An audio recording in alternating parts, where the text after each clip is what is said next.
Good morning, everybody. My name is Windus Andar. Welcome all to another edition of Andar Plays. It's a pleasure to be here with all of you today, and this show is brought to you by Razorlight Entertainment. If you like our videos, subscribe to our YouTube channel and visit cake.rle.ninja to sponsor us some delicious butterscotch cake. We've got a lot of games coming up. Lots of things to stream, lots of enjoyment for you guys to cherish. But today, we are going to be playing Mech Engineer. This is an indie game by Kaiba Kuraka with the sound by Cinemol, and it is one of the hardest games that has been developed on Steam. This is a simple fact. It is amazingly addictive, but at the same time has a very long, very large learning curve compared to other games today. It is still in early access. The developer has come a long way since the downloadable free demo version into making it way more playable and fun. But we did play the demo for like 5 or 6 hours continuously and had a lot of fun with it. That's just a fact, and which we cannot and will not deny. So I decided that it is apt for us to play this game today and provide some tips and tricks to everybody. I think that is just appropriate. It is a gem. It harkens back to the days of DOS, but I'll tell you guys more about Mech Engineer very soon. We'll be starting shortly, and I hope you guys enjoy it. Cheers.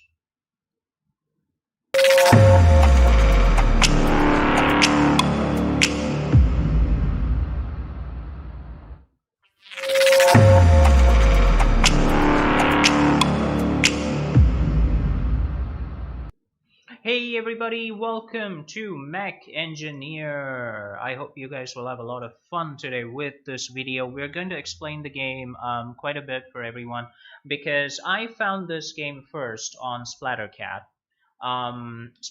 Gaming on YouTube, and I was genuinely interested in playing it. It was a lot of fun to see, but as Splattercat mentions in his video, this game it does have a long playing curve. It is tough, and it takes a lot out of you. So there is that. But if you put in the time, if you put in the energy, the game is highly rewarding and brings you a lot of joy. So today what I'm going to do is I'm going to play this game for you guys, and I'm going to give you a tutorial very quickly as to how the game works and what you should be doing. It is pretty tough. You need to pay attention and ensure that you make the right moves. Now, the game has an in-game manual, but it doesn't really have a lot of guides as to how to make the right moves and what to do first. So what I'm going to do is I'm going to start a new game over here.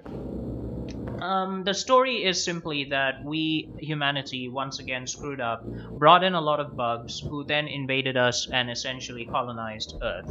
And the last remaining bastion of humanity is a cybernetically controlled mining station ship, kind of, that reconfigured itself into a walking city and decided to try and save all of us. So that is essentially the crux of the story. That is the bare bones. That is what you need to know when it comes to fighting in this game and the story behind it as to why you're going to suffer through all the hell that you will be going through in this game. Why are you doing it? This is why you're doing it. Because we were invaded by bugs whom we invited to the party and essentially screwed up the world. So, to quickly go through the tutorial that I'm going to be giving you guys, I'll just tell you how everything works. On the left hand side you have your mechs. These are the starting mechs. You'll be able to build more later on. You have reactors which go into the mechs and give them power, allowing them to carry a certain amount of weapons and armor and technology. You do have access to some basic starting weapons, most of which honestly will hold you well throughout a lot of the early game and a bit of the mid gameplay as well. We'll be looking into all of that. You have resources from Metalife, Beyond, Munilon, and Skalaknit. I'm just going to call it Skullonite. It's just a whole lot easier to say Skullonite or Skullonite. You also have engineers, 500 engineers to start with. Whenever you perform tasks such as adjusting reactors, adjusting weapons, fixing mechs, etc., there are a certain number of engineers who are consumed to perform that task, and in so performing that task, you lose access to those engineers for that part of the day. So you got to be careful about the actions that you take. Of course, the system and the mechanics behind it are being changed continuously by the developers. The first thing you're going to do, if you notice on the top right of the screen, it said components 100. Components are required to upgrade your station. So the first thing you should do when starting a new game is to simply go right ahead and order a bunch of components. You can order about 5 of these. It should hold you well. In the beta demo version of the game, you got about 250 components per production order. Now you get 100. You can actually go ahead and fill up the slot. It'll take about 8 days to finish producing the whole thing, but that's okay. You don't really need any new weapons and armor at this point of time. Go to research. Research requires the allocation of science teams. If you right click on a particular research tech, it'll give you a short description. It's actually quite useless to read from there. You just click on it and it tells you exactly what that tech does. However, the descriptions need to be updated. Go ahead and set as many techs as you want when you for research. When you select a particular tech, the science team pool will display a reduction in the number of scientists available to you because they've been allocated according to the staff requirements to service and research this particular tech. Go ahead and select as many as you can until you have a minimum number of scientists left. There's no advantage to just leaving scientists sitting there doing nothing, so you want to research as much as you can. Then you come to the hangar where you have to locate your city anywhere on this map to start. I wouldn't recommend starting off in the water, but you can start anywhere. I usually start somewhere in South India. You can start somewhere near the ocean, simply because I have found that the ocean tiles, at least in the beginning, tend to have the lowest temperature, easiest on your reactors, and also have the easier missions. That might change. The developer is constantly tweaking everything, so we'll just go ahead and set our city on the eastern coast of Africa.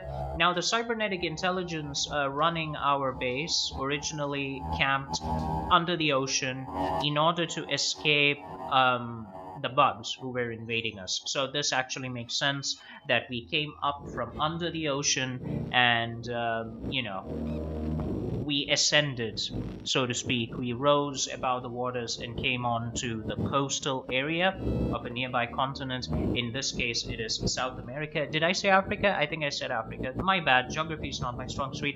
If you click this button, you'll get a legend of the various icons that you will see on the map. Basically, understanding that is not as important as understanding the various enemy types that are there on the map tile that you're going to go to. We'll get to that in a moment. Then there are your pilots. The pilots have 4 statistics. 1 is reaction, 2 is vitality, 3 is stress resistance, 4th is their mech handling power, that is their CBS mech proficiency test, and also an average that is indicated by the 5 buttons here, 1, 2, 3, 4, 5, each of them corresponding to a sort option related to their respective stats, right?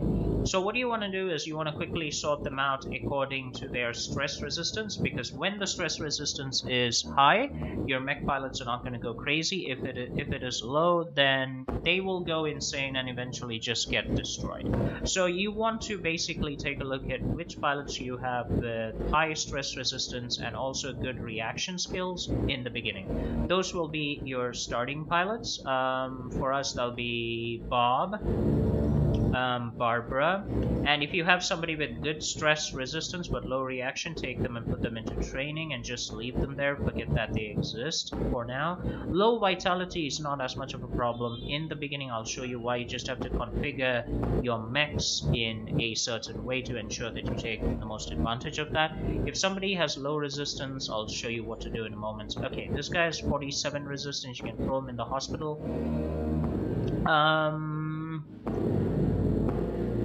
Yeah, we can throw Ellen, or yeah, we can throw Ellen as well. She has moderate stats into the hospital.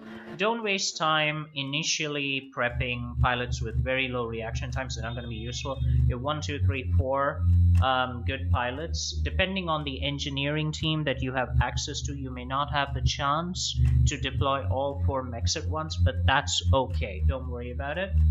Go immediately now in the hangar. Yeah, okay, so this is done. These are the pilots. That's all you need to know. Pilots gain experience and levels. On the left hand side of the portrait, on the bottom left, are 2 numbers. The number on the left hand side indicates like the level or the relation, they call it. I think that's a mistranslation. That's a level.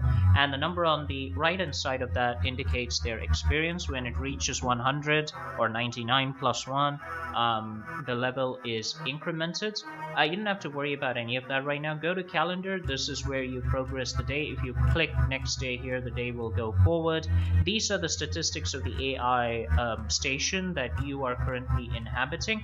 Now remember that according to the lore, the station was attacked by a rocket from the alien ship, so it was severely damaged, and it requires you to repair it. Make sure that you do the best you can to reduce the red numbers and increase the yellow numbers to maximum. The way you do that is you pull this lever and you upgrade your station. I would recommend starting from the disk, the upper connection, and the bottom connection. So you highlight the thing that you want to upgrade, and you will notice that there are 2 bars, the golden bar and the blue bar.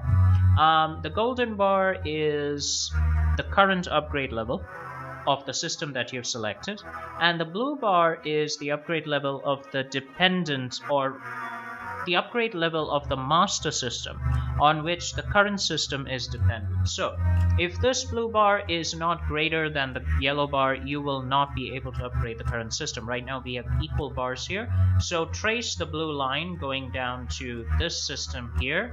You will notice that the master system of the upper connection is the bottom connection that's already upgraded to maximum. So you can go ahead and upgrade this. Click on the upgrade button. You will have only so many upgrade chances, and these chances take all these resources mentioned here per use, along with components, of which we have 60. That is why I told you to create as many components as you can. You need components to keep upgrading. Once you do this, these 4 golden levels will now translate to 4 blue bars over here, because the dependent system, the disk, can now be upgraded to maximum level. So you can go ahead and do that. That's done. So we have fully upgraded the foundation of the station. Once the system has been upgraded, it becomes permanently blue. You can see that over there. So your job is to upgrade all the different systems here. You can click on these different circles to see what it is, and when you upgrade a particular system, various stats improve. Now, I've played the demo for like 4 or 5 hours, like I said. I basically went my own way. I reduced station damage as much as I could to begin with, and then also wounded humans is what I focused on, and components and consumer goods. I assume you can focus on energy, or essentially push it forward the way you want. It doesn't seem to have that big deleterious effect on the station statistics. It's fairly easy to get this ball rolling. The difficulty comes, of course, in the missions. So that being said, let's go and prepare our our weapons. Our weapons, our armor, our reactors. You gotta prepare everything. First one, drag the Gatling cannons. Do not touch the rocket launchers. It's not important. Now, the thing you need to look at when preparing weapons is this testing module right here. There's a live display for testing. Turn it on using the power button. That's over here.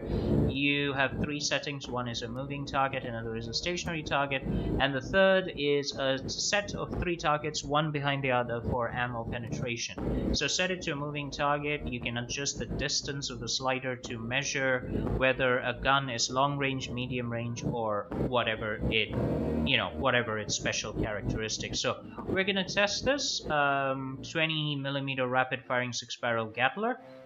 over here. We're going to test it at this range. Now, there are 5 statistics for each weapon. One is the firing rate, that is adjustable by clicking the plus minus sign here. These are the total number of points that you can allocate to any given weapon. You have the weight of the weapon, which essentially talks about how easy it is for your mech to carry it. Weight is also related to the energy. Well, weight is a function of the motors that you put in to your mech, as also the auxiliary components that you install. Once you do that, what happens is a certain amount of energy is consumed to allow your mech to carry a certain amount of weight. So what you're going to be doing is balancing the weight to the energy consumed so that your mechs can be outfitted and they can function without shutting down, overloading on the battlefield. That's what it's all about. Now, as far as Gattlers are concerned, I usually reduce this to like 0. It doesn't really matter. The next stat is accuracy, which is very important for Gatling weapons. You will notice on the display here the accuracy improved dramatically as I have raised the accuracy stat. I also increase rapid fire for my Gatling guns. You can balance them out and equalize them, or you can go with one more for rapid fire, one less for accuracy, if that works for you. You also have the energy meter, which you use to reduce the amount of energy that your gun consumes. For low energy weapons like the Gatler, it doesn't really matter. You don't need to focus on the stat. The last one is armor penetration. Again, it is a stat that increases your ability to ignore the enemy's armor. Armor is flat reduction, so if I do 2 damage and you have 3 armor, I will not be able to damage you for a very long time until I destroy your armor. I suggest that no one focuses on eroding the enemy's armor. You don't have the time. There are a lot of enemies in this game and they're really nasty. So you just don't want to take the stat for low damage weapons. What you want to do is focus on firing rate and accuracy for the Gatler. Then you also have mods which cost this resource beyond. Now here's the cool thing that the game doesn't tell you. Every time that you swap mods, it will reduce the available beyond resource. Please remember this, you could run out of beyond. So what I do for Gatling cannons is I go to this particular mod that shards will be created after it hits and can deal damage behind the target. Once you insert the mod using this button, you can actually see the effect take place on the simulation monitor right here. You can see the shards being formed over there. So yeah, the way you use this and the way you prepare your weapon is going to ultimately determine the performance of your mechs on the battlefield. Click the Save Settings button for this gun over here. Put the next gun into the slot and just toss the weapons in there. Press this button, apply the mod, you're done. Rinse and repeat.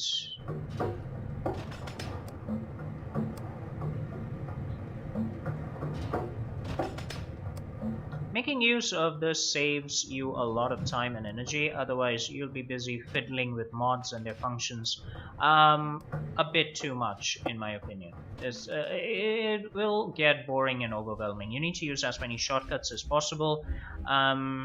This is done, everything is done, yay. Right, we're done with this. Now let's go to the reactors. Bring the reactor, drag it into the screen. It'll open up the reactor interface.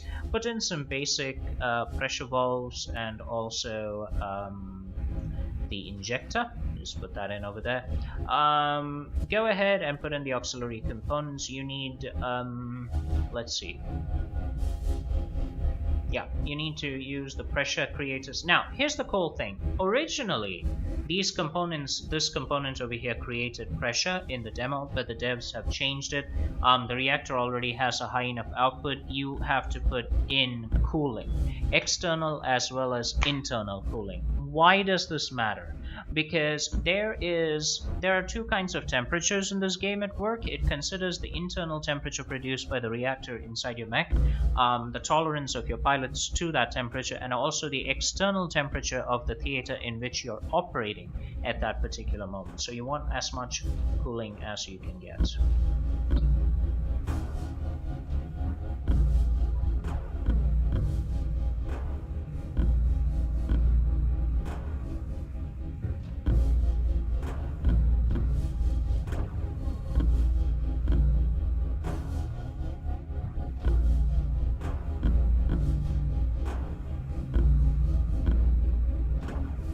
So if this goes into the negative, that's the heat produced by the system. Cooling power is how fast it's going to cool the reactor outside. So that is kind of important. Yeah. Okay. Once you do this, you press the ignite button, start up the reactor, and then check out the reactor temperature gauge to see where the standard temperature of the reactor is during standby mode. So as the reactor reaches its normal operating parameter of 2.60 energy produced, this will be exceeded on the battlefield. And when it is exceeded, the temperature produced by the reactor will rise drastically on the battlefield. If it hits this red bar over here, the reactor will shut down as indicated by the light. So you want to make sure that your starting temperatures are low enough so that your mechs will not be grounded on the battlefield. A moment's hesitation will get them killed. So make sure that you produce a reactor that cools quickly and also has a lower starting baseline operating temperature. Once this is done, leave the test running, drag the next reactor into place, rinse and repeat.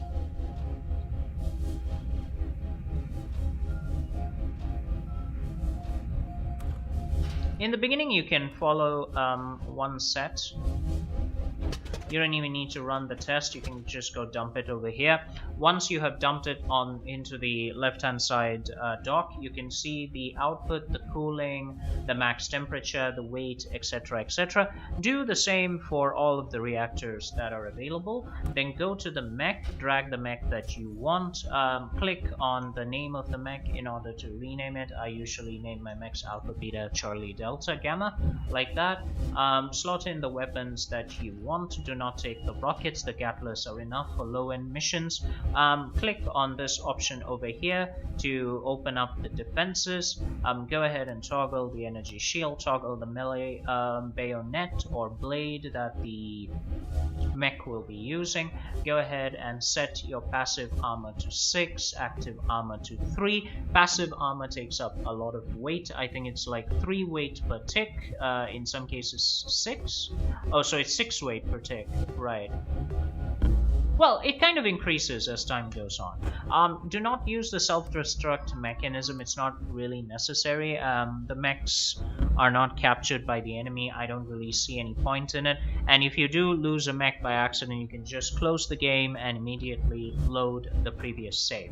But we'll come to that in a moment. Once this is done, get out of here. This is where you paint your mech, increase the blue color, use the scroll wheel to get a bigger brush, just paint your mech the color that you want.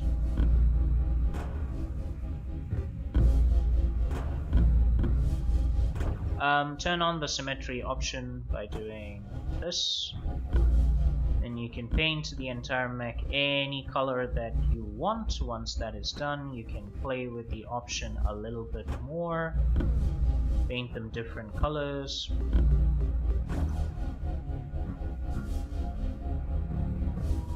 There are not a lot of options in terms of the intensity of the colors, simple as that, because this is more of a pixel, it's more of a retro art kind of game. It harkens back to the days of DOS. I like blue, so I'm just gonna set blue, be done with that.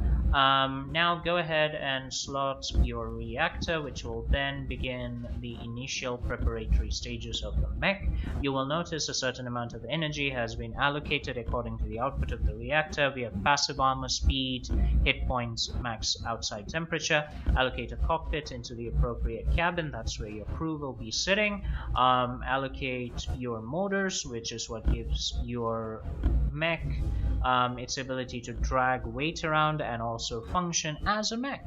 Apply your auxiliary components. Initially, it's better to go with ammo modules, which you can do over here, like so.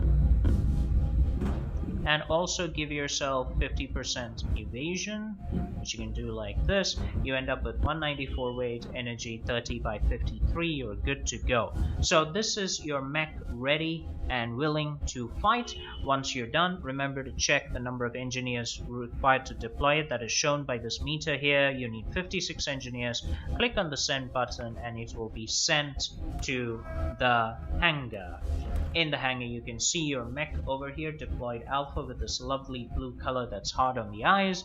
Go ahead, sort everybody by stress resistance and pick your first commander.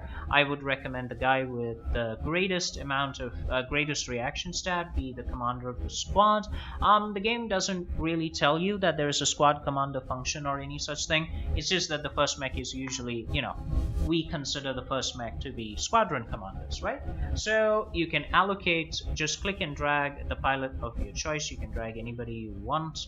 I choose the ones with the highest reaction times and stress resistance. Stress resistance is the most important stat. So thus you are ready to march. You can rinse and repeat this for all the mechs. And then you go to the mission stage. In the mission stage, you have to choose the mission that you wish to do. Left click on a square to check out the details, right click to cancel. In the beginning, you can do missions underwater, overland, that specifically have only one bug type. I'll show you what I mean if you go to other tiles. Okay, if you check out this tile, it has two enemies. It's got a ramming enemy with 12 armor, 600 HP, 613 damage. Your mechs cannot handle this in the beginning. You can only handle the basic bugs, kind of, the ones with 4 armor, 8 health, and 6 damage. So what you want to do is you want to choose the simpler tiles with fewer enemies, like this one, for example. And once you have chosen the tile that you want to go to, click on the photograph over here, the portrait, drag the mechs that you want. You can carry a squad of 4 soldiers into battle, and once you're ready, go to battle mode. Yeah. Now in the demo, if you play this game as a demo, you will notice that the pause button was disabled in the beta version of this game. It has been implemented in the early access release. You have 2 functions over here. One is an auto move, another one is artillery support strike capability, which you can go with. You can also order your enemies, you can order your mechs to focus fire on a particular target. So there is, there is that option that you can go with. The target. And they will do that. Just select new position and use that to go ahead with the mission.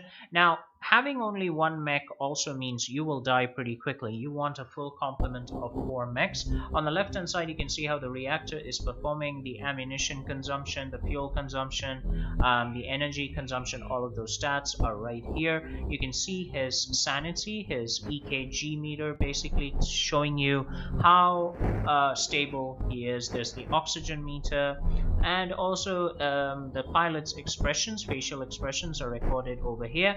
We died simply because we did not have enough mechs to support us. Once the mech is destroyed, the mech is gone and the pilot is gone. In the mission end screen, you see the number of creatures that you killed, the amount of resources that you found. Hit the skip button and you are pretty much back here. The mech is gone, the pilot is dead. Once you have succeeded in a mission and got all of the resources, you can go ahead and go to calendar and press the next day button, which will then take you to the next day in the calendar, give you a summary of everything that happened. We got more station energy, more repaired damage, more consumer goods, etc., because we upgraded the station up to a particular point. You can once again pull the lever, go to the station particulars, and start upgrading things as you see fit. And go ahead and upgrade storage, handles even more components, even more, it gives you more repairs, more food supply, etc. But we can't upgrade this now because we don't have enough components built. So that's going to take about 6 days of construction. Once that's done, you can upgrade your battle station. Now, this is the mining station, now Walking City. The point of this game is to continuously fight the bugs in a never-ending cycle, essentially. and upgrade your station, bring it up to max, give humanity a fighting chance, and fulfill the objectives that are presented here. Here we have to go visit city tiles in order to find clues. That's the basic idea. So that's what this game is all about. Now, the reason I went to this trouble, just like Splattercat said in his video, is that there's not a lot of information on this game available on the World Wide Web, and on top of that, the game has been translated from a different language to English. So 100%, a lot of information is lost in translation. So I thought it's only right that I spend the time giving you guys the lowdown on this game, and doing the best I can to help out interested people, those who really want to play this game and have a lot of fun doing it should go through this video. It's just a basic tutorial on how things work, and I hope it gives you guys a lot of fun and you guys are able to enjoy yourselves playing this game. Once you get into the nitty gritty of this game, get started, the time just flies. You end up playing hours at a stretch, and it is in fact a lot of fun. I have to say, it is a lot of fun. Okay, guys, so at this point, I'm going to go ahead and wrap up this particular stream over here. We'll be starting very soon on the actual gameplay of and Mech Engineer. So with that, I hope you guys have enjoyed this tutorial, and I'll see you very soon for the next one. Thank you guys so much for listening to me. I will see you very soon for another edition of Mech Engineer. Stay tuned. I'll see you next time. God bless you all. I hope you enjoy Mech Engineer. Grab it off of Steam. Support the dev. This is a hidden gem. God bless. Peace.